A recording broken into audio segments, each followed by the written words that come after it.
जय जगन्नाथ नमस्कार।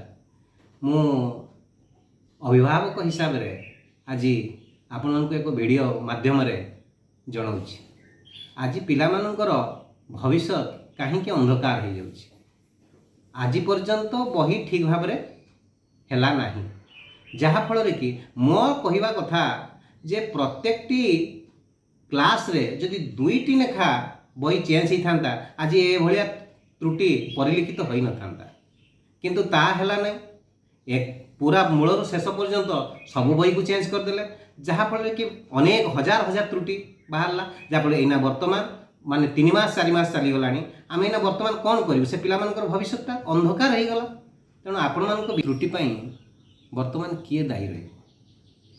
तेणु आपण मानकु विनम्र सहित मु निवेदन करुछि, सरकार को मध्य निवेदन करुछि, गोटे रु दुईटी बही प्रत्येक वर्ष चेंज करंतु ना, देखिए कौन सी त्रुटि हम ना।